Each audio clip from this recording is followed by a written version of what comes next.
The story opens in a magnificent, multi-story library filled with endless rows of books. Meet Shuiyu, a 19-year-old student who loves getting lost in the thoughts and stories of people from centuries ago. But reality texts back. Her friends are making plans for shopping and bubble tea in the group chat. Tap, tap, tap goes her phone as she types her reply, telling them she can't go because she has to finish her thesis. Her friends call her a bookworm, but Shuiyu doesn't mind, as reading transports her to other realms and times. A sudden jolt of panic hits her as she realizes she's been reading a random novel instead of doing research for her paper. "It's over," she cries in despair, realizing her thesis is doomed if she can't stay focused. Determined to get back on track, she climbs a tall wooden ladder to search the upper shelves.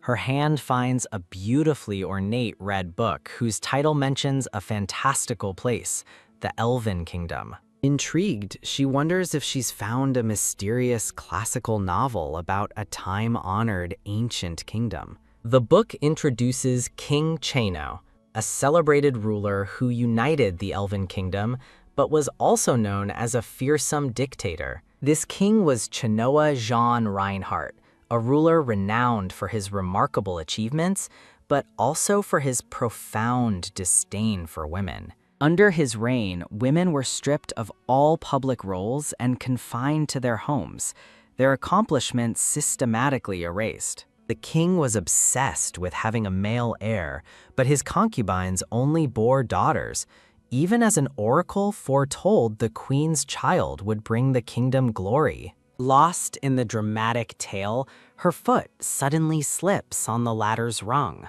"Ah," she cries out, falling backward while instinctively reaching for the magical book.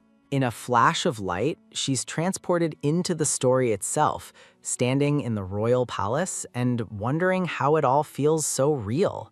Her first thought upon seeing the handsome King Chanoa isn't fear, but admiration for how good-looking he is. A messenger announces that the queen has given birth, and Shuiyu is stunned, trying to understand how she can still hear their voices. She feels herself pulled deeper into this world, seeing the Yao Yue Palace, where the queen lies in bed, having just given birth. The imposing figure of the emperor, King Chanoa, enters the chambers to see his newborn.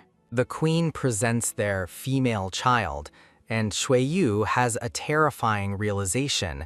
She has been reborn as this baby, and they even share the same name. King Chanoa holds his new daughter, whose tiny hand closes around his finger, completely unaware of her father's cruel nature. Meanwhile, in the palace square, the citizens eagerly gossip, wondering if the new royal is a prince or a princess. Two women whisper fearfully that another princess would be a disaster, recalling how the mothers of the previous 6 were all cast aside. His Majesty finally appears on the royal balcony to address the waiting crowd. He raises the newborn high for all to see, and the entire kingdom of elves erupts in joyous celebration. A magical arc of water appears as the crowd chants a single word, "Prince." As the baby, Shuiyu is completely bewildered. She's definitely not a boy, and the cheers aren't for her, but for a lie. Back inside the palace, she wants to scream from her crib, "I am the queen's child." A handmaiden reports the official news. His Majesty has proclaimed that the queen gave birth to a prince named Zhao Ban. The queen gazes at her baby with immense sadness, whispering her true name, "My poor snow feather," which translates to Shuiyu. It all clicks into place. Shuiyu remembers the book's plot.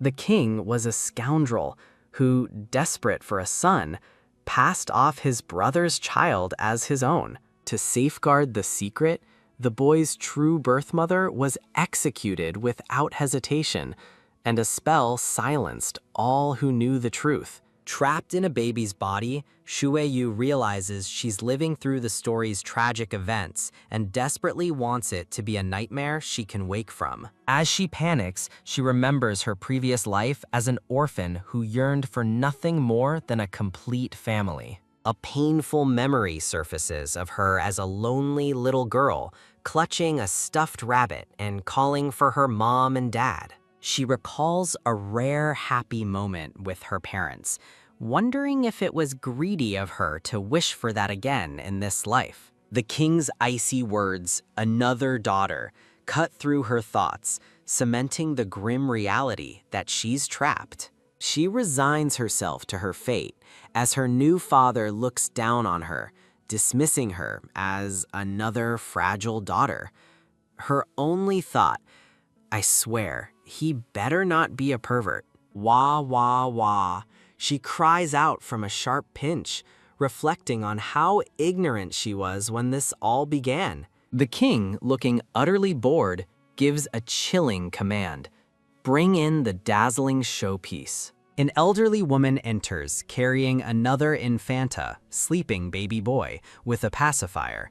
This must be the fake prince. The king turns to the queen and declares that the royal sage foretold this boy, not their daughter, would be his true heir. He proclaims this child will lead the realm to glory, as the queen holds her own baby, her heart visibly breaking. Then he delivers the final, cruel sentence: send her to the Tower of God.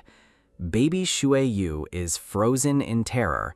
She knows the tower is a place of sacrifice. Learning that those sent to the tower face certain doom, she thinks in horror that her father isn't just cruel, he's not even human. The queen falls to her knees and begs for mercy, promising to send Shueyu far away where her identity will forever remain a secret. King Chinoa remains perfectly still, his cold, emotionless gaze fixed forward as his wife pleads for their child's life. A wave of absolute terror washes over the queen as she realizes his monstrous resolve. He will never let anyone know that his seventh child is a daughter. The story flashes back to the grim aftermath of the prince swap. The boy's true mother was executed, and a magic spell silenced all who knew the truth as the queen pleads for her own daughter's life. A mysterious blonde-haired man warns someone never to look at her again before departing in a royal carriage. Under the cover of darkness, a man in a black cloak receives the bundled-up baby from a woman in a red hood. The woman in the red hood floats away into the sky, leaving the cloaked man behind with the infant princess. As she's carried away, baby Shueyu reflects on her fate, cast aside by her own father, a man she now sees as the scum of the earth. The scene shifts to a large, stately home on the outskirts of a town near the royal castle. Inside, the maids gossip about their master, the Baron, who has brought home an illegitimate child despite already having 3 sons, and they pity his wife, Lady Catherine.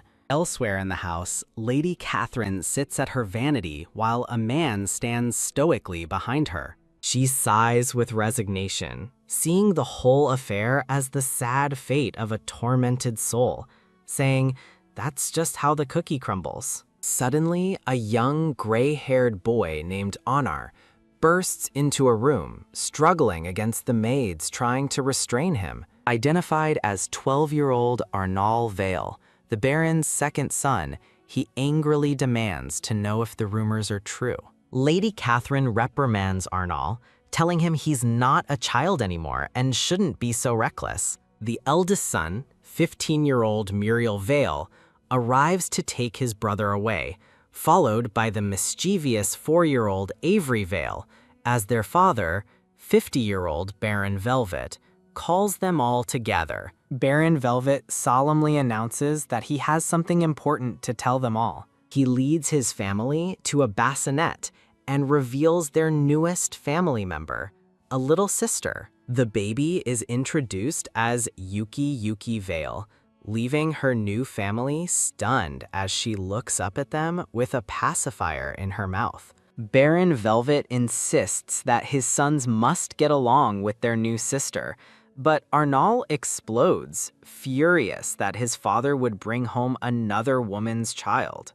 Struggling against his older brother Muriel, Arnold calls his father a coward for letting this happen to their family. Muriel silently restrains his distraught younger brother, his own expression cold and unreadable. The youngest brother, Avery, innocently asks about the other woman as the family tension boils over. Lady Catherine, holding the baby, tells her sons to stop, claiming she has already forgiven their father. Arnold refuses to accept it, screaming that they should kick their father out so he can go live with his mistress. "Silence!" Lady Catherine shouts, declaring that from now on, the baby, now called Arya, is part of their family. Arnold seethes with anger, his fists clenched at his sides. He lunges forward, vowing he will never acknowledge a homewrecker's child who carries the blood of a horrible woman.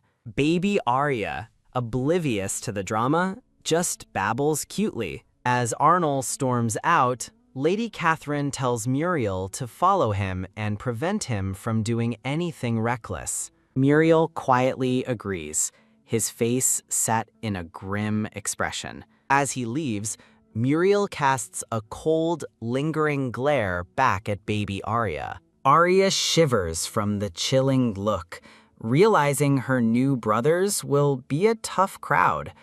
Below, her new parents hold her, united for now. The Baron and his wife privately discuss their predicament, agreeing that Arya's true identity must remain a secret, even from their sons, to protect her. Despite the family tension, the maids adore the new baby, cooing over how soft and sweet-smelling she is, and marveling at her healthy weight. During her bath, the maids continue to praise baby Arya, noting she's much bigger than their youngest master, Avery, was at birth. As she's being pampered, Arya wistfully wonders if her real parents in her past life were ever this happy to care for her. She hopes they were. Lady Catherine lovingly calls her Little Miss Arya, but the baby is mortified, thinking how ridiculous it is to be naked and helpless. Lady Catherine lovingly calls her Little Miss Arya, but the baby is mortified, thinking how ridiculous it is to be naked and helpless. Dressed and held lovingly, she reflects that knowing her birth could bring such joy makes her wish she'd been happier coming into the world the first time. The scene transitions to a peaceful, sunny day filled with birdsong. The new mother takes Arya for a walk in the garden, accompanied by maids who push her stroller and hold a parasol. Baby Arya is absolutely delighted, soaking in the beautiful day. Suddenly, Arnold appears playing fetch with his dog, who barks excitedly. Woof! He spots Arya and glares, muttering about her being the other woman's kid. A wicked idea strikes him as he holds the dog's ball, a mischievous glint in his eye. Swoosh! He deliberately throws the ball directly at the baby's stroller, yelling for his dog to fetch it. Woof! The dog leaps toward the stroller, sending the maids and Lady Catherine into a panic. Trip! In the chaos, Lady Catherine stumbles and loses her grip on baby Arya, sending her flying. No! Both Arnold and his mother scream in terror as they watch the baby fall through the air. Baron Velvet rushes onto the scene, his face a mask of fury as he shouts his son's name. The garden erupts into chaos as the entire household scrambles in panic toward the fallen infant. Wah! Lying on the grass, baby Arya lets out a piercing cry, the shock and pain of the fall hitting her all at once. Wah!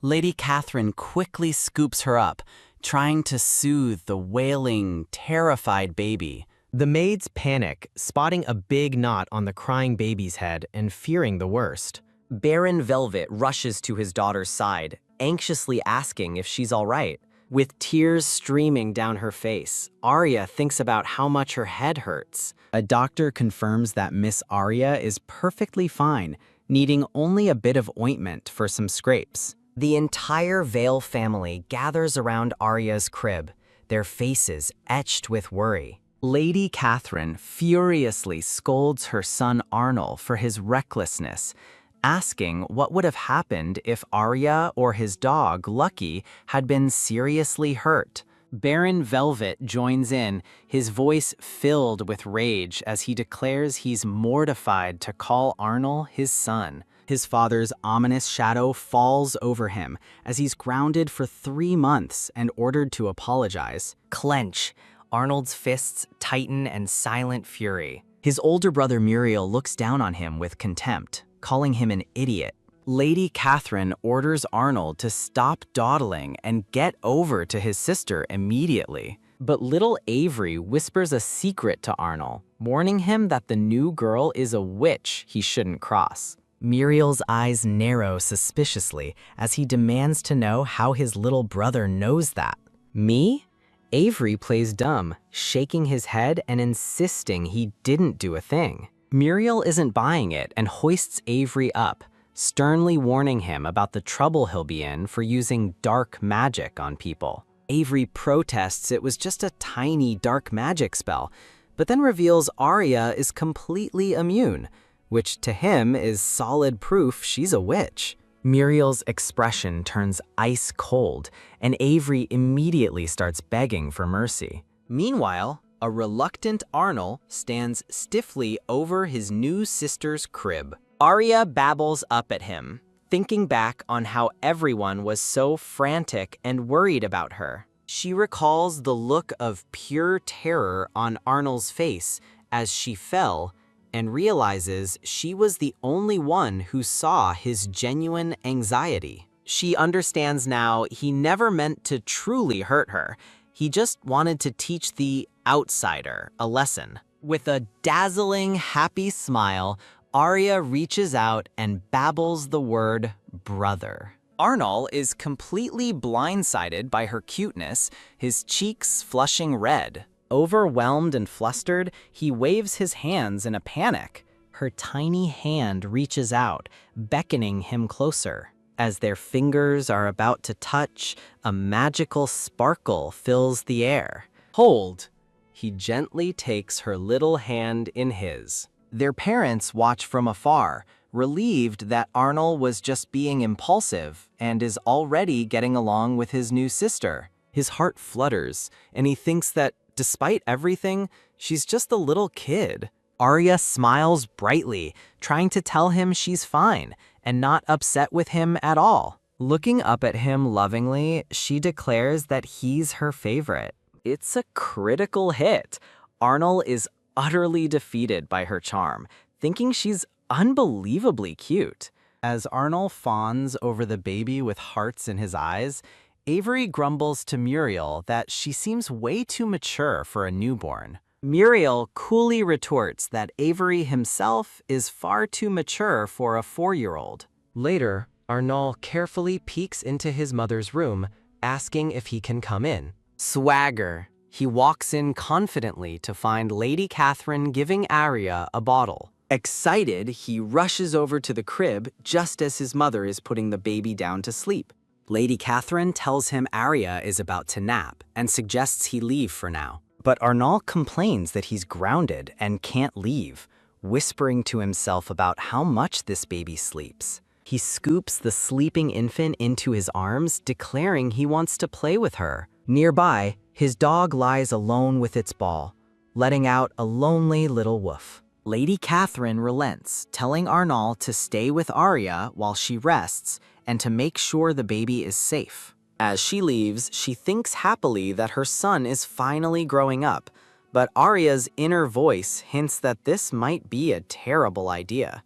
Arnold stares at the sleeping baby, getting nervous at how still she is. He gives her cheek a tentative poke and is amazed at how soft and bouncy it is. When she stirs slightly, he beams with relief, exclaiming that she's alive. He excitedly scoops her up, announcing that her favorite big brother is here to play, and demanding she wake up. Arya groggily opens her eyes, mumbling what sounds like, "Brother?" She thinks she must have just had a nightmare about a million cawing crows, and figures it must have been him. Suddenly wide awake and furious, she starts wailing, thinking what a little brat he is for waking her up when she was so sleepy. His face lighting up with a brilliant smile, Arnold leans in and asks his new baby sister if she wants him to hold her. But Arya is not impressed, internally grumbling for him to go away so she can get some sleep.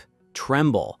As he reaches for her, his hands shake nervously. Arya wonders what he's up to, but then sighs and decides to do him the honor of letting him hold her. Clumsy, he fumbles as he picks her up, calling her demanding, but secretly thinking how incredibly soft she is. Holding her close, he realizes she smells nice and decides she's not so annoying after all. Nervous, Arya's eyes widen as she silently pleads, "Don't drop me." She thinks he's a total brat who has no idea how to hold a baby, because this position is super uncomfortable. The scene transitions in a soft pink glow. Arnold's face is flush with pure joy as he asks, You really like me, don't you?" He proudly declares that since her name is Arya, she clearly has great taste, because he's definitely the best one in the Weir family. Oh boy, here we go again. Arya gets dizzy as he starts shaking her with excitement. He pulls her into a tight hug. He continues his victory speech, announcing that since she likes him so much, he guesses he'll just have to accept her into the family. Arya reflects that after being a lonely orphan in her past life, she finally feels like she has a real family, with Lady Catherine taking care of her every day. Drinking her bottle, she revels in the feeling of being so soft and so warm. Lady Catherine worries that Arya is worn out, but a maid cheerfully explains that Arnold was playing with her for ages, so she must be tired from all the fun. Sleepy, Arya thinks to herself that she was the one being played with like a toy, and now she's completely wiped out. She muses that at least Baron Weir teaches his 3 sons in front of her, instead of treating her like a helpless baby. The Baron quizzes Arnold on his studies, reminding him that Muriel is already in the royal school, and decides to test his math. The first question pops up, 17 plus 23. Let's see if he's smarter than a 5th grader. Arnold struggles, barely managing to guess that the answer is A. His older brother Muriel looks on scornfully, thinking he's an idiot. But from the floor, a tiny voice pipes up as baby Arya announces that the answer is C. Arya crawls over to Arnold's slate, pointing at the correct answer while he stares blankly at the wrong one. She sits beside him, a tiny tutor for her struggling big brother. The Baron warns Arnold that if he doesn't knuckle down and study, he's getting shipped off to church school. Arnold argues back, declaring that his dream is to become a knight and fight in a war, not study. Arya realizes this world's education system is like medieval Europe, with knowledge split between the church and training for nobles. The scene focuses on the pages of history. The Baron boasts that ever since King Cyrus took the throne, their elven kingdom hasn't had a single illiterate knight. That name makes Arya's blood boil, and she internally fumes about what an absolute jerk Cyrus is. Crawl! She scoots over and points directly at the correct answer on Arnold's board to help him out. The Baron's disembodied head looms over them, demanding the answer to the second question. The next problem appears, 9 times 21. The pressure is on. Anxious, Arnold starts to panic, clutching his head as he stammers, completely lost. Arya points insistently at the correct answer on the slate, urging him to pick that one. Taking her advice, Arnold confidently shouts out B. His father looks down and confirms that his answer is correct. Arnold throws his slate in the air, celebrating his victory. He plants a big kiss on a dizzy Arya's cheek, calling her his lucky charm, while she privately roasts him for his terrible grades. Ha ha ha! Arnold celebrates wildly, shaking Arya like a trophy as his family watches in bemusement. But from the side, little Avery glares, accusingly thinking, "You cheated." When Arnold confronts him, Avery points a finger right at Arya and declares that the little witch told him the answer. Arnold snaps back, calling Avery a brat and denying the accusation. Their father steps in to break up the fight, ordering Arnold to go study with Muriel. Arya is completely floored, realizing Avery actually used magic on her and that it's a real thing in this world. She vows to rip him limb from limb. Looking pitiful, Avery explains he just tried a little curse to get her to stop crying, but it didn't even work, meaning she must have some kind of aberrant body. Arya looks on in shock as a note explains that an aberrant body makes someone naturally immune to magic, a trait of witches or bad omens. Looks like her cover's already blown. Bada da. Arya realizes Avery is just putting on a show and thinks he's a surprisingly good actor. Avery gives Arya a chilling side eye, making it clear he's not done with her yet. Arya worries if Avery has figured out her secret, but she steals her resolve, deciding she first needs to learn what magic really is in this world. In a dream, a brown-haired woman bullies a blonde girl, grabbing her by the hair and threatening to call her brother. The bully mocks the girl for being an orphan, but she defiantly yells back that her brothers are right there to protect her. Suddenly, her three brothers, Arnold, Muriel, and Avery, appear, all grown up and looking like dashing knights ready for a fight. In her dream, a handsome Arnold gently takes her hand, calling himself her favorite brother and asking if she's all right. A close-up reveals an older, more serious Muriel, his expression calm and protective. The older version of Arya looks up, her eyes filled with tears as she whispers, "Brother." Back in her crib, baby Arya realizes it was all just a dream. Blink. She wakes up, the thought finally sinking in that she really does have three brothers now. Lying awake, she reflects on them. Arnold was sweet in her dream, Muriel is a wild card, but Avery is officially on her bad list for cursing her. Lady Catherine walks in, happy to see her awake and announcing it's time to get cleaned up for an outing. The scene transitions to the grand, castle-like exterior of the Weir family estate. Inside, two maids gossip about Lady Catherine heading into town for a whole week. Another maid joins in, adding that she's taking Arya this time and praising her for treating the girl like her own daughter. The maids finish dressing Arya in an elaborate red dress, and she looks up with wide, curious eyes. Lady Catherine tries yet another outfit on, a very unimpressed Arya, who internally sighs about the never-ending female quest for the perfect look. Arnold rushes in, excitedly asking his mother if she's taking Arya to town and begging to come along. But his mom shuts him down, explaining she's buying girly things and that he should just go with his dad and Muriel instead. Serious?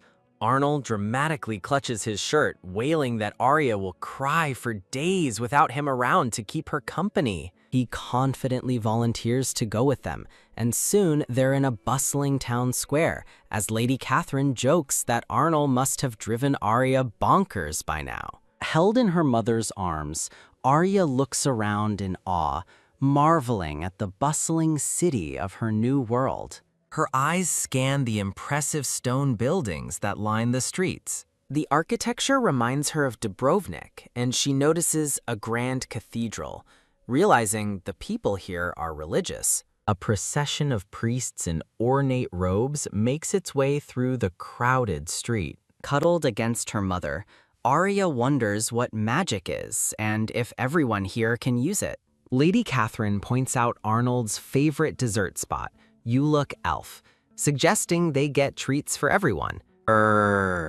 As they approach the shop's door, Arya gives a little wave. They step inside the bright and welcoming bakery, ready for some sweets. At a table nearby, 3 high society ladies are enjoying tea and gossiping amongst themselves. One of them, a woman with purple hair and a fan, smirks, noting that the child everyone's been whispering about has arrived. Arya immediately gets a bad feeling, her face scrunching up in suspicion. A voice drips with sarcasm, feigning surprise to see Catherine and passive-aggressively commenting on her family drama. Lady Catherine takes a seat at the table with the other women, the atmosphere already tense. The purple-haired woman stirs her drink, gossiping that Baron Weir has gone off the deep end and still hasn't explained that woman. With a subtle, sarcastic smile, she implies the Baron is ignoring his wife's feelings to protect his mistress. Another woman offers fake sympathy, her eyes cold and condescending as she tells Catherine she must be going through a lot. Lady Catherine forces a smile and dismisses their concerns, internally kicking herself for even coming in. As the women whisper about Arya being the mistress's child, Arya realizes that no matter the world, bullies always prey on the weak. The purple-haired woman continues her lecture, arguing that if you don't fight back, men will walk all over you. Splash! Suddenly, a drink is thrown in her face, and she lets out a startled "Ah!" Arya points an innocent finger, babbling that it was a total accident while her mom looks on in horror. Lady Catherine quickly intervenes, asking if Arya choked, and reminding the woman that a lady wouldn't hold a grudge against a baby. Playing her part perfectly, Arya shakes her head and happily calls out "Mama" to her mother. Touched, Lady Catherine's eyes well up with tears as she realizes Arya just called her Mama for the first time. Kiss!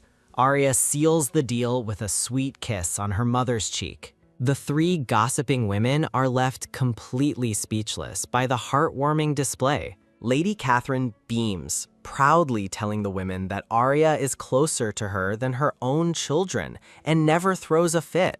In a final power move, she sits with Arya at the dessert-filled table and asks the stunned women if they agree that a caring child is priceless. With a soft pat, Lady Catherine gently strokes Arya's hair in a tender moment. Surrounded by a shower of blue flowers, Lady Catherine smiles warmly, holding a happy and curious Arya. Clench! The purple-haired woman from the bakery grips her handkerchief, her face a mask of pure fury. She agrees with a brown-haired companion who then pries, asking if the woman's child is still living with her in-laws. The purple-haired woman deflects the personal question, quickly changing the subject to introduce someone new. An older woman holds a baby boy named Lucian,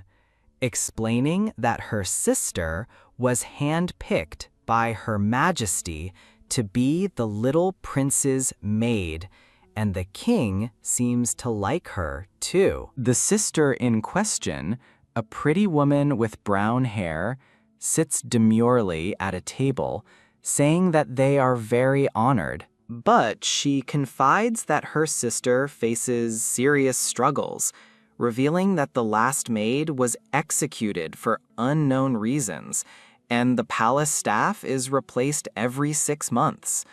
She also shares that her sister heard the king loves Her Majesty dearly. The other woman asks if the maid found anything strange, and the sister replies that many people believe the queen goes to sleep early each night to avoid the king. She also mentions that many believe the queen has chronic headaches. The purple-haired woman just laughs it off, confidently brushing aside the danger and saying she's sure her friend will do great. Arya observes the gossiping women, realizing that just as the history book said, King Cyrus is super strict about keeping his servants' identities under wraps, and everything is playing out exactly as written. The book's prophecy flashes through her mind.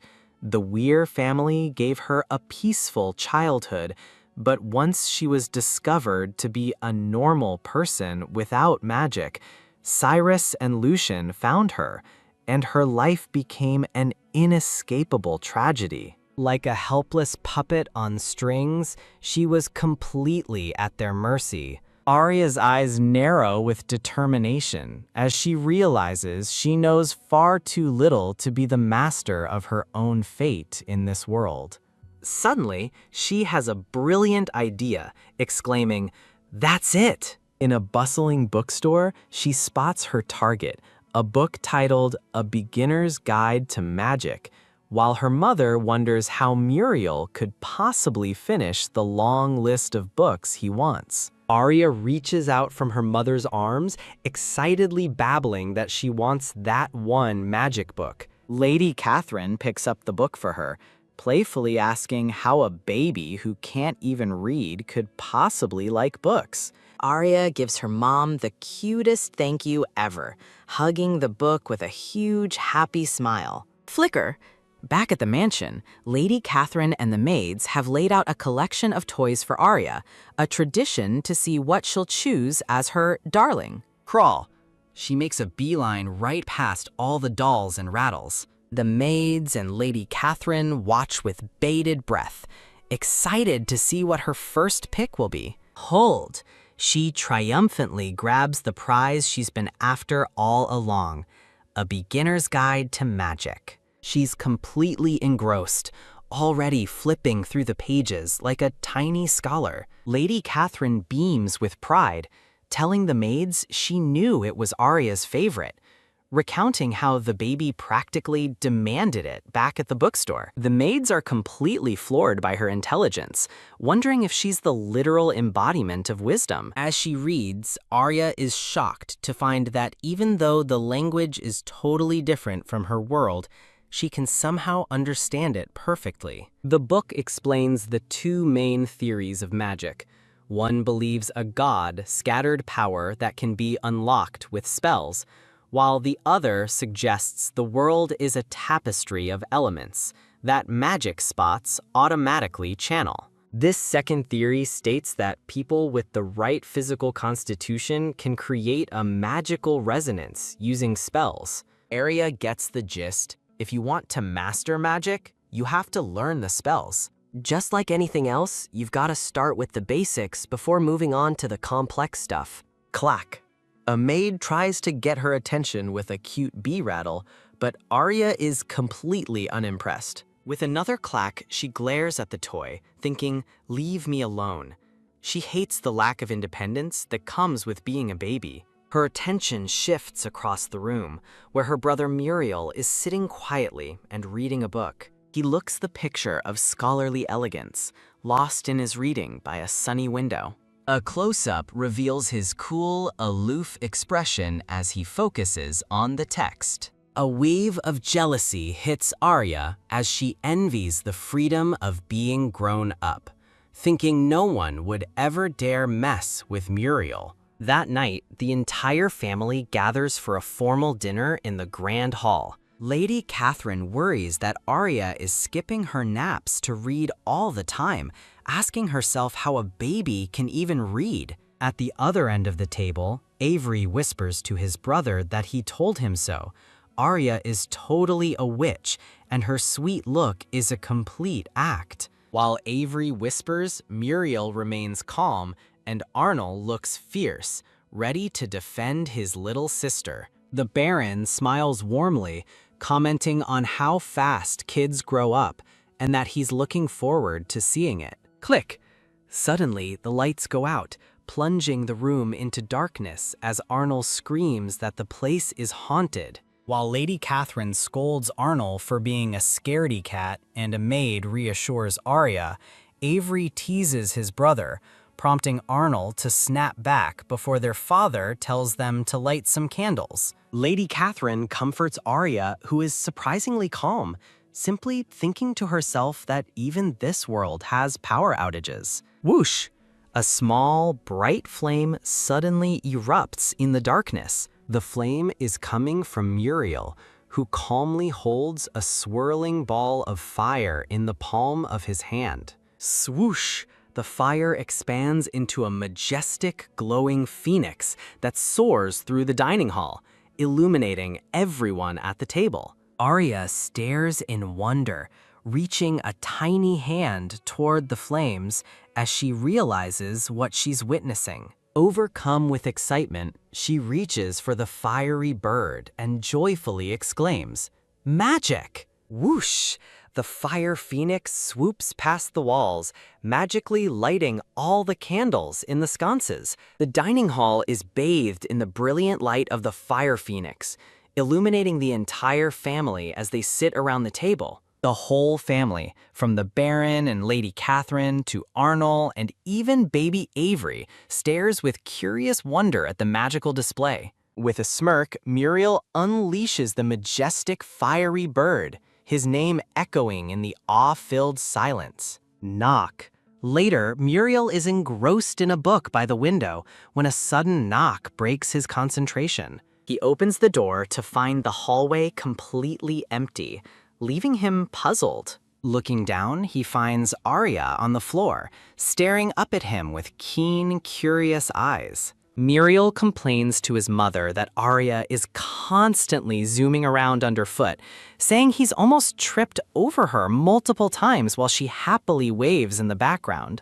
He internally imagines himself as a demon, annoyed as he holds a drooping, rabbit-hooded Arya by the scruff of her neck. But Lady Catherine just laughs, explaining that Arya simply adores him before scooping her up for a big squeeze. With a dark look, Muriel thinks to himself that she's seriously bothering him. Lady Catherine sighs at her son's coldness as Arya realizes she's finally met her match. Muriel is immune to her cuteness. He's a 15-year-old prodigy, discovered at 10, whose off-the-charts intelligence earned him a rare recommendation to the Royal Academy to study with princes. Surrounded by adoring girls, Muriel remains completely absorbed in his studies, proving he's naturally distant and focused only on his books. The scene shifts to the magnificent Royal Academy, where students in elegant attire make their way to class. The grand hallway is lined with elegant statues and enormous windows, while professors pass by in their robes. Elsewhere on campus, Arnold holds Arya, groaning about having to hand-deliver something to his brother, but he quickly spots Muriel nearby and starts forming a plan. Muriel walks through the academy gates, completely unfazed by the group of blushing girls trailing after him. One of the girls steps forward and bravely asks Muriel out, but his attention is caught by Arnold and Arya just ahead. A hand gently adjusts Arya's little blue bonnet. Holding Arya, Muriel turns down the girl's invitation with the perfect excuse. "Sorry, I have to look after my sister." The disappointed girl agrees to try another time, leaving Arya and a stunned Arnold to watch her go. After the girl leaves, Arnold asks why he lied. Muriel explains she's a duke's daughter, way above their baron-level family, so it's best not to get on her bad side. Muriel watches her walk away, a thoughtful expression on his face as he considers the social politics at play. He then glances down at Arya with a slight smirk, admitting he didn't expect her to be such a handy tool. Arya's disembodied head appears, glaring as she mentally demands to know what he wants from her. The scene transitions to a grand classroom inside the Royal Academy. Arya now has a front row seat to Muriel's classes, sitting right on his desk as he takes notes. The professor begins a lesson on casting a fireball spell, and Arya listens with rapt attention. He explains that casting requires sensing the elemental makeup of your surroundings, like humidity and temperature, then drawing those fire elements into your hand as a flame appears on his pointer. The professor tells Muriel that true mastery requires studying diverse subjects like chemistry and ancient Elvish. Arya internally celebrates. After failing to butter him up, she's now getting the advanced magic lessons she wanted completely by accident. She leans forward, concentrating intently on every word of the lecture. Poke. A smiling Muriel playfully pokes his little sister's cheek, and she gives him a cute wink. Arya looks back at him, her expression clearly asking, "What?" This becomes a pattern, as Muriel uses babysitting Arya to politely turn down the same girl in the library. He uses the same excuse in the gymnasium, proving Arya is the ultimate get-out-of-a-date-free card. Even on their day off, Muriel insists to a skeptical Arnal that Arya actually wants him to hold her, getting a sassy, "Did she personally inform you of that?"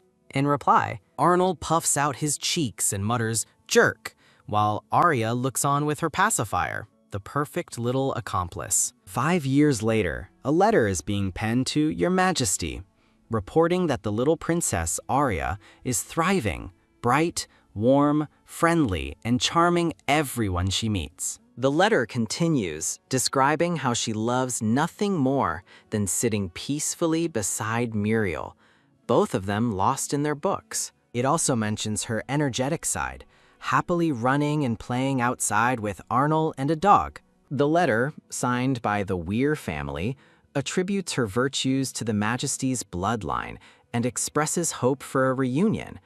Lady Catherine gives the letter to the Baron for a secret envoy, admitting the situation is tense and she was told to stop writing. Holding the sealed letter, she gazes at Arya surrounded by adoring maids, convinced that as long as Arya is well, the queen will be at ease. Now a little girl, Arya is surrounded by maids begging for a story. She reflects on the 5 years she spent building connections, determined to no longer be the helpless person everyone gets to push around. She begins her story for the captivated maids. Once upon a time, there was a sweet little girl everyone adored, and they called her Little Red Riding Hood. As she continues the tale, her parents watch proudly from a nearby window. The Baron remarks to his wife that Arya is definitely not your average kid. Lady Catherine agrees, marveling that she's so smart and understanding for a 5-year-old. She's practically a mini adult. The Baron voices his concern that while her intelligence is fine here, he worries what will happen if a prince or minister takes an interest in her, knowing she only wants a peaceful life. Knock. Their quiet conversation is suddenly interrupted by a knock on the door. Muriel, now older and dressed in a formal military-style uniform, enters the room and greets his parents. He gets straight to the point, telling his mother that since Arya is over 5, it's time to hire a tutor, just as they did for him and his brothers, emphasizing the importance of her early education. Muriel explains that he's too busy with school to educate her properly himself and asks his parents what their plan is, leaving them to ponder his serious request. Muriel knows Arya is smarter than he was at her age, predicting that with an education, she'll become a national figure, which is exactly what he thinks their parents are worried about. Their mother looks on with a pained expression, admitting she just wants her little Arya to stay right here with her. Muriel challenges her, asking why she'd think that when she always preached that children should bring honor to the family. Their father, Baron Weir, dismisses the idea, saying Arya's too little to rush things, but maids gossip that the Baron and Muriel had a massive blowout, all because of her. The maids can't believe the normally chill Muriel actually stood up to the Baron for Arya, while her younger brother Avery listens in from the side. A close-up reveals Avery's face twisted in pure resentment. In a heated flashback, Weir declares the debate over, but Muriel fires back, demanding to know if he's being treated differently because of rumors she's not his real child, shouting that it's not fair. The scene shifts to Muriel standing protectively before a younger Avery. A quiet tension fills the air as Avery looks up at his older brother, Muriel. Avery watches him leave, bitterly wondering why Muriel only cares about that little switch girl. He remembers the good old days when his family adored him, flashing back to his mother telling his brothers to look after him. But then Arya came along, and his mother instructed them to take good care of the new baby. And for Avery, that's when everything changed. He recalls being brushed off by his busy mother, who was tending to Arya, and thinks bitterly how everyone's world now revolves around this illegitimate child. Even Muriel, carrying baby Arya, once coldly denied his request to tag along to school. Tap. His thoughts are interrupted as a young Arya gently calls his name. He whirls around with a glare, spitting out the words she'd never forget.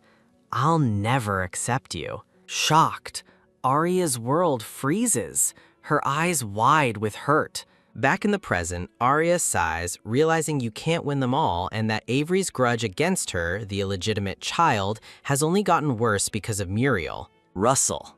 The scene shifts to a bright study labeled Anar's room, where she's with a young boy. The boy, Anar, is having a full-blown meltdown over his homework, whining that he just wants to go outside and play. Arya thinks to herself that while Muriel wants her to get a top-tier education, her parents, Weir and Catherine, are not on board. She suspects her father is scared that a real education could expose her true identity, which would be a huge risk. And without it, she's just a weak girl waiting to die. Thud, she slams her book shut, determined not to let her family fight over her any longer. Einar, still crying, looks up from his book and asks what's gotten into her. Arya stands up with a newfound resolve, telling Einar she's going to see Muriel and will be back in a bit. Einar panics, thinking she's leaving because she doesn't like him anymore. No, he comically spirals, convinced she thinks he's too dumb to do his homework. The scene transitions to a quiet, elegant room where Arya is now talking with Muriel. She tells Muriel that she doesn't think her plan for an education will actually work. Muriel gently probes, asking if she's giving up on a tutor because she thinks self-studying is enough. He gets to the heart of it, asking if she's scared of the family drama or if she's heard the rumors about being illegitimate and wants to prove them right by not trying. Arya looks at him with pure conviction, declaring that she doesn't care what anyone else says. As long as her family loves her, that's all that matters. Muriel teases her, asking if he loves her too, and she beams back, saying, "Of course you do." He affectionately pats her on the head. He promises not to argue with their parents anymore, and her face lights up as she asks if that's a yes to her plan. Muriel answers with a soft, knowing smile. Later, Arya asks the maids about an important guest, and they confirm he's meeting with her parents in the drawing room. Curious, she tiptoes toward the drawing room door. Peek, she sneaks a look inside. She sees her parents and Muriel in a serious discussion with a distinguished silver-haired man. The man, Dr. David, is praising Muriel's exceptional talent, explaining that's why he's come to discuss his future. Dr. David reveals he's pushing for public education, but needs skilled educators to make it happen, a role he sees for Muriel. He asks the Baron and his wife for their thoughts on Muriel pursuing a career in education, and they listen with calm, composed expressions. Dr. David hopes Muriel will become his student and then an educator, but respectfully notes that Muriel needs their approval. Her parents are overjoyed, calling it a tremendous honor to have Dr. David's endorsement. As Arya watches from the hall, maids bustle past her with trays. Bump! Oh no! She accidentally collides with a maid, sending a tray of eggs scattering across the floor. Flustered, Arya stammers out an apology. Muriel spots the commotion and warmly calls out, "Arya, come on in." Total you could hear a pin drop moment as Arya stands frozen in the doorway, surrounded by broken eggs, with all eyes now on her. A close-up shows Arya, now a little girl with bright green eyes and a big red bow in her blonde hair. Tap. Arya walks into a formal sitting room where her family is entertaining a silver-haired guest. Her identity is revealed with a flourish of purple roses. Arya Weir. The silver-haired man with glasses teases Muriel, saying he never expected the notoriously standoffish prodigy to be so soft on his little sister. Muriel, looking unimpressed, corrects him, stating that soft isn't quite the right word. Arya looks up at her older brother, a cup of tea between them. The guest notes how much Muriel seems to think of her, but Muriel simply sips his tea and promises the man will soon see just how amazing his sister is. Muriel introduces Arya to his mentor, the famous scholar Dr. David, causing Arya to realize she's meeting the renowned trailblazer from her books. As her parents nervously encourage her to say hi, the Baron frets that Muriel is trying to use Arya to get on Dr. David's good side. The Baron worries about Arya getting tangled up in the court school's social scene. He panics, thinking if her cover is blown, the family will be on pins and needles, so she has to make a good impression. Arya internally apologizes to Muriel for what she's about to do. With a new plan in mind, pretend to be shy, she adorably hides behind Muriel's leg. Muriel nearly spits out his drink, completely baffled by her sudden change in behavior. The Baron, visibly relieved, encourages good girl Arya while wondering if she somehow read his mind and saw his worries. She peeks out from behind Muriel, committing to the shy girl act. Dr. David deems her an undesirable guest, thinking a shy, scaredy cat won't leave any lasting impression. He dismisses her behavior, telling the Baron she's just a kid, while Muriel looks completely exasperated. Arnold grabs Arya, trying to get her to show off by reciting Pi, but she tearfully cries that she can't. Boosh! Arnold shoves her away, exclaiming that she's not his sister and demanding the real Arya back. Arya runs to Lady Catherine for a hug, prompting Dr. David to think that Muriel's gushing about his sister was seriously overhyped. Later, at the servery, Arya thinks she's in the clear.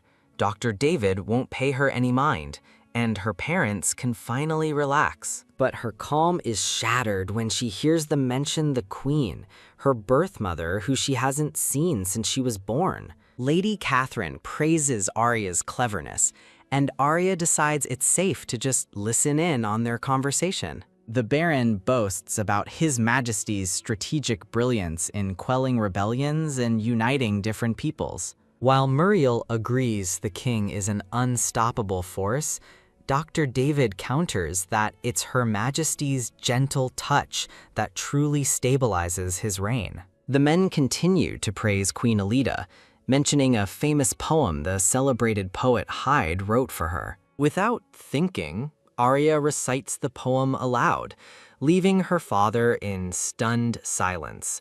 Her eyes widen in shock as she realizes her mistake, thinking, uh-oh. She internally panics, realizing she just blurted out the poem about the queen.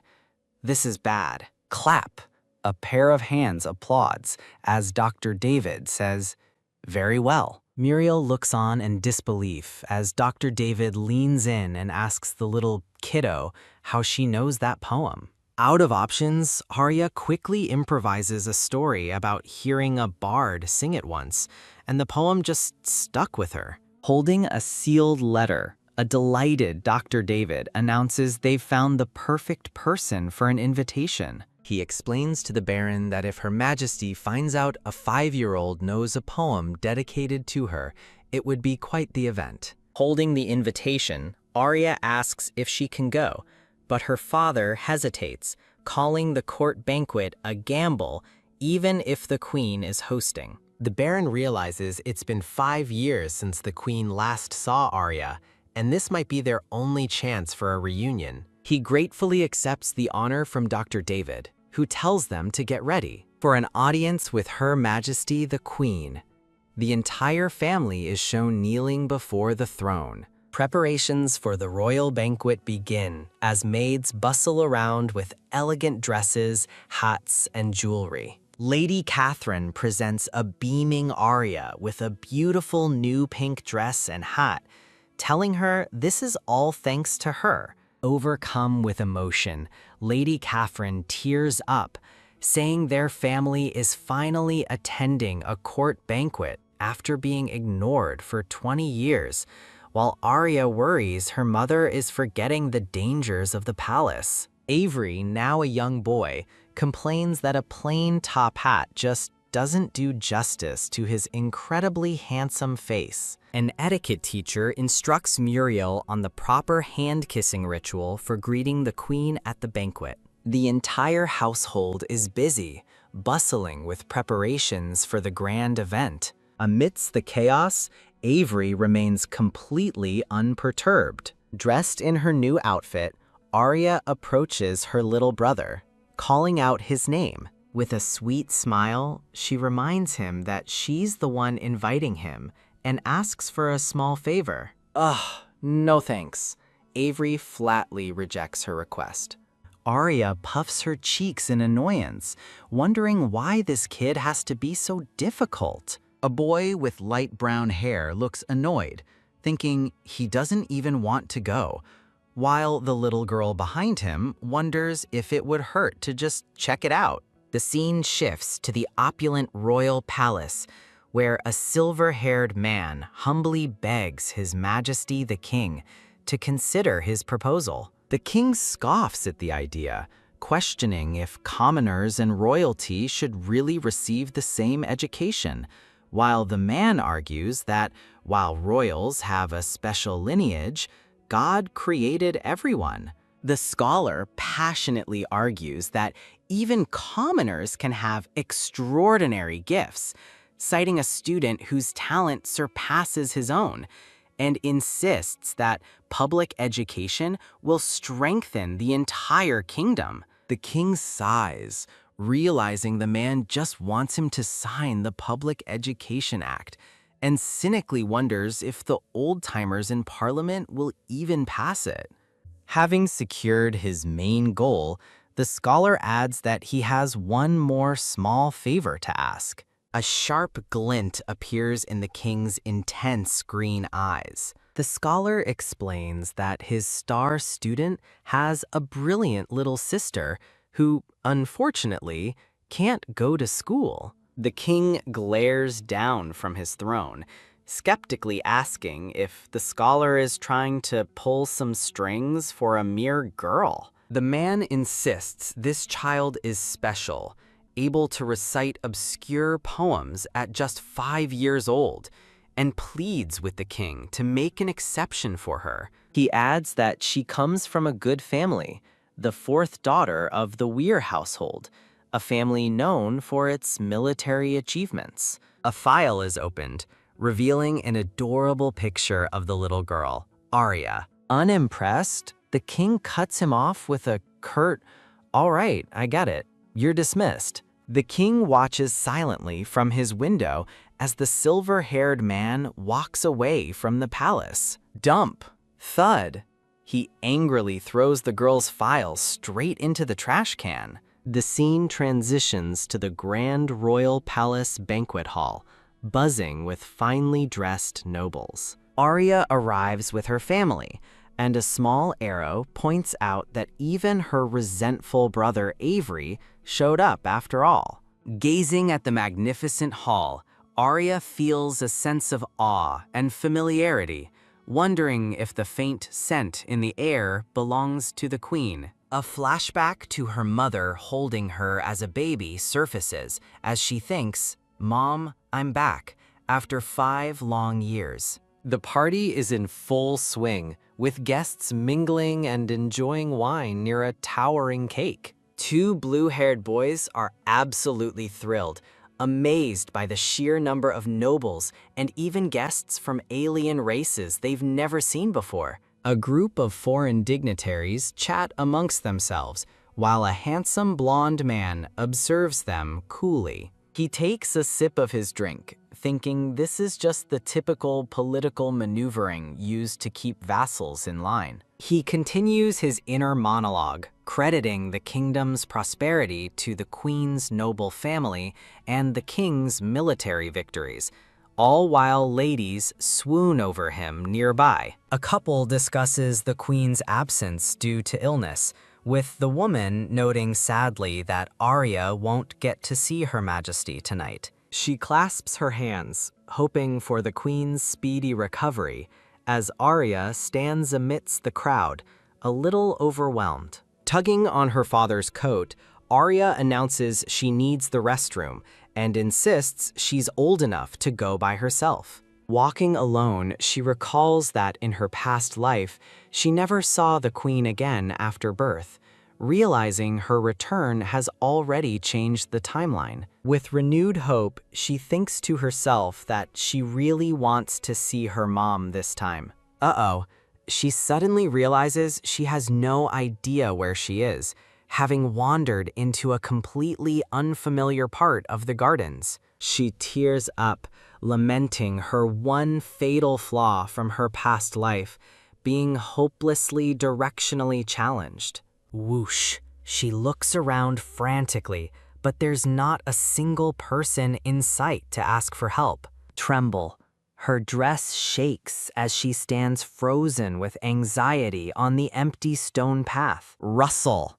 A sound from the nearby bushes makes her jump, her eyes wide with fear. She gasps, "It's him! King Cyrus is standing right in front of her." Thump. Her heart hammers in her chest as his cold voice echoes. "Who are you? What are you doing here?" She trembles uncontrollably, sweat beading on her face, completely terrified. Her mother's warning flashes through her mind. Greet the queen, but do not talk to anyone else.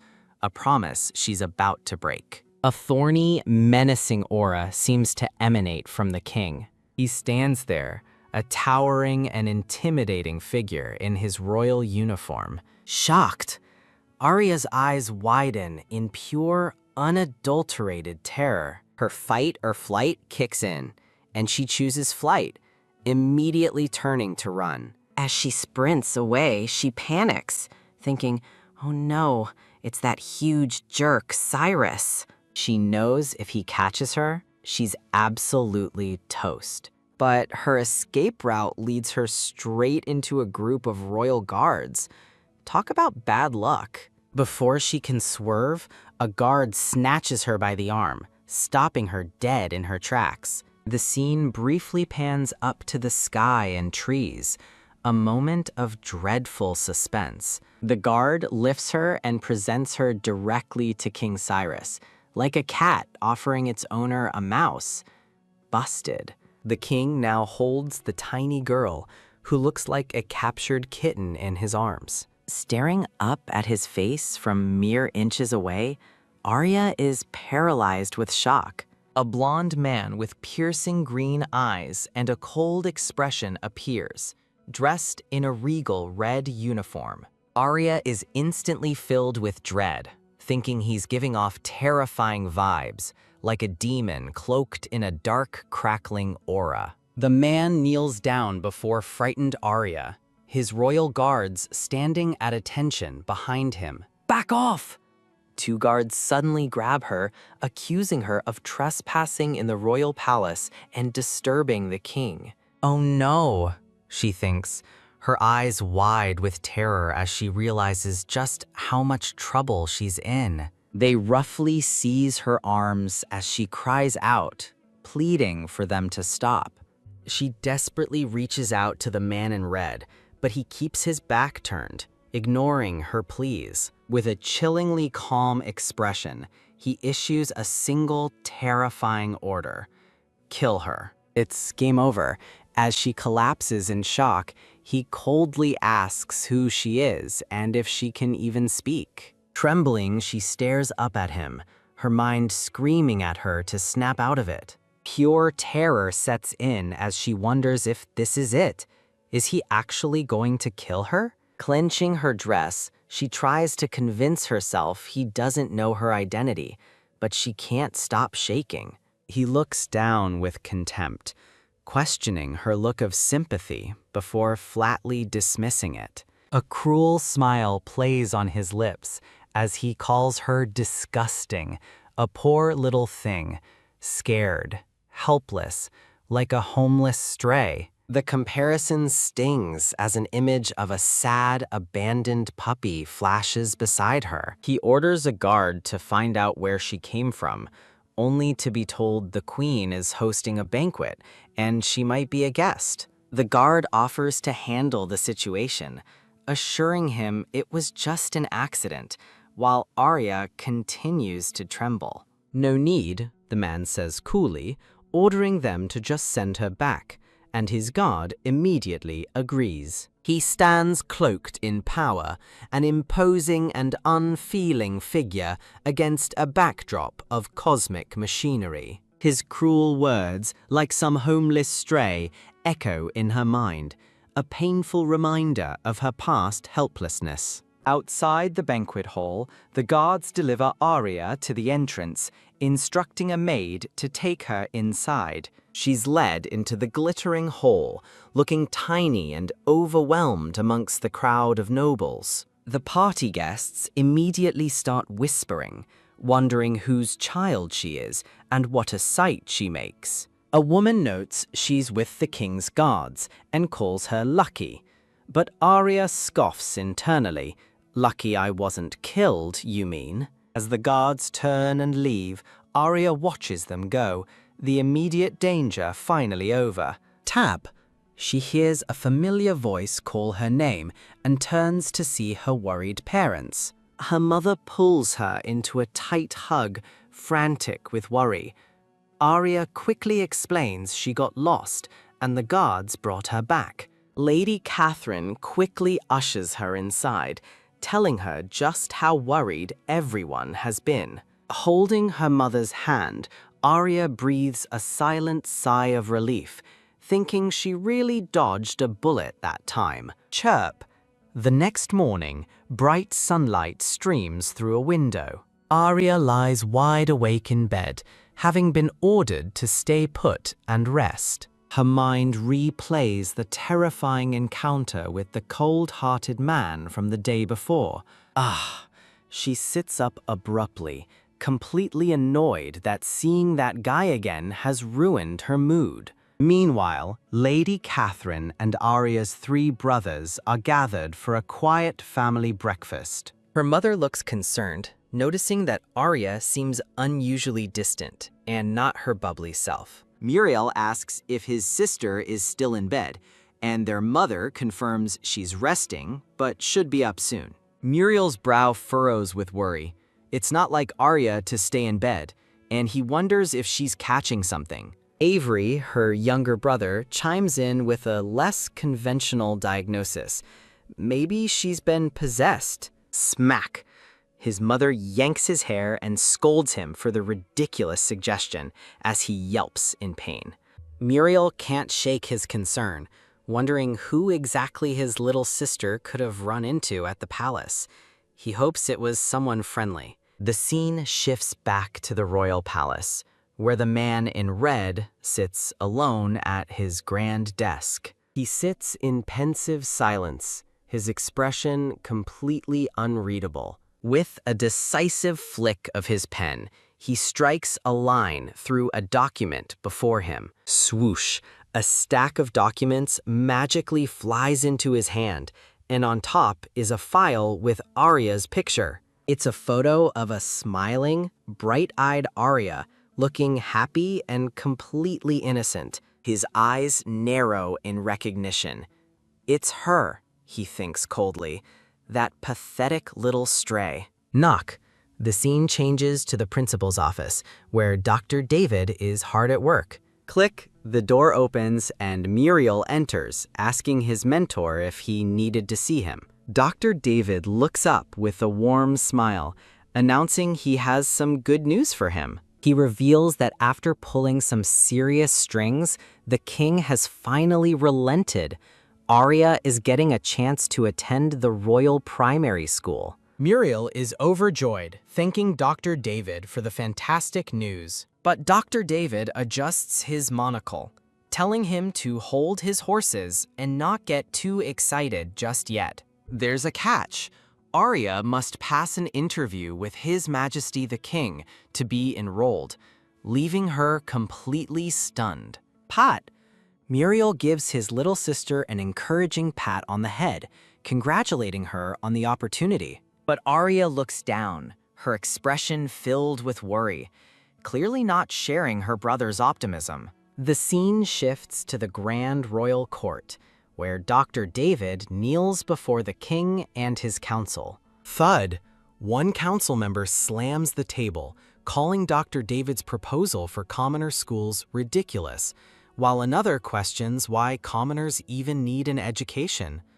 Arya, in the background, lowers her eyes. The nobles mutter amongst themselves, urging the king to support their side, as he looks on, unreadable. An attendant approaches the king on his throne, informing His Majesty that it's time.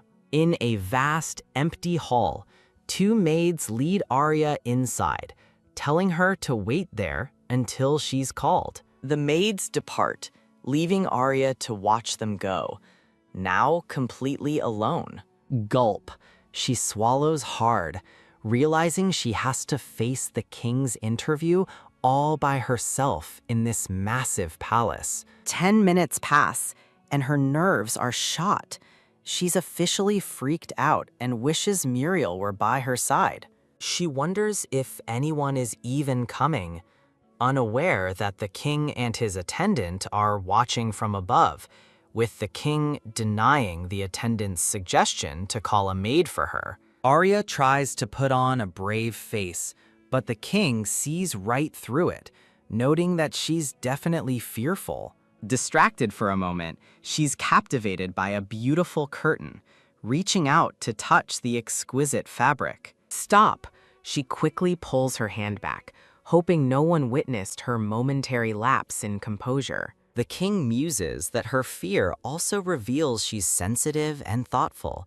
There's clearly more to this girl than meets the eye. Intrigued, he decides to go down and investigate himself, much to his attendant's surprise. Clack, clack. The sound of approaching footsteps makes Arya peek out nervously from behind the curtain. The hall falls silent as she finds herself standing before the king and his attendant. Her eyes widen in terror as she stammers out a greeting, offering her deepest respects to His Majesty. Internally, she's freaking out, wondering how long he was watching her. This feels just like a pop quiz. The king asks why she's not scared of him anymore, and the memory of their last terrifying encounter makes her tremble. She recalls reading that this king, Cyrus, is a total loose cannon, and she needs to tread very, very carefully. Time to deploy her ultimate skill.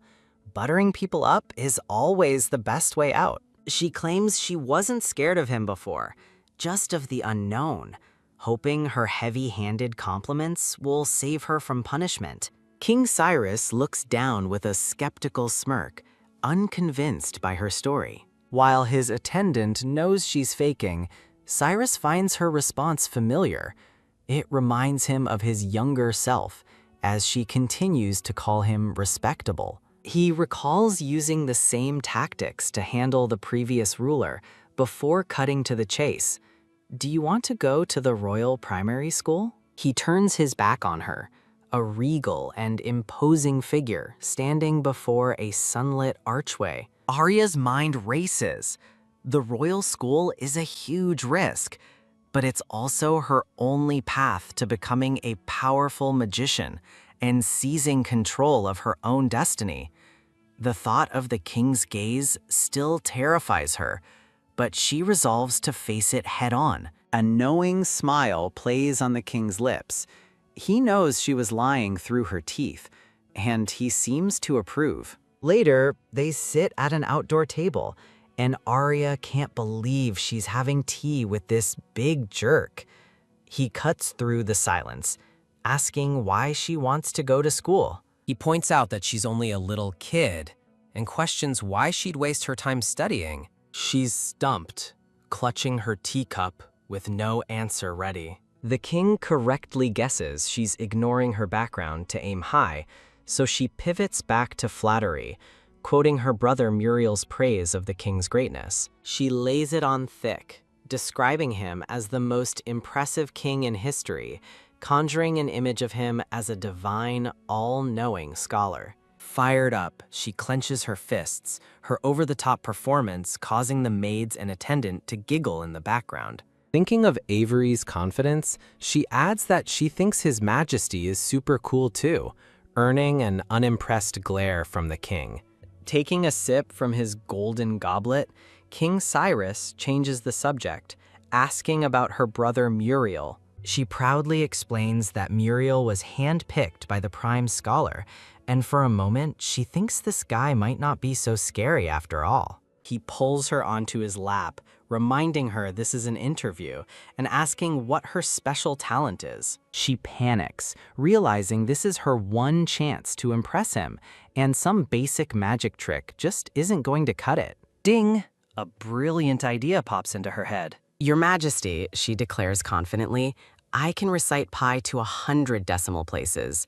Time to show him the power of a basic Earth education." The king watches with a faint, amused smile as she begins her recitation, reeling off the numbers with perfect recall. Her audience is completely floored. The maids in attendance stare in utter disbelief, shocked by her bizarre talent. Thud, the king sets his goblet down, his expression suddenly serious. A memory washes over him, a mysterious blonde woman embracing him.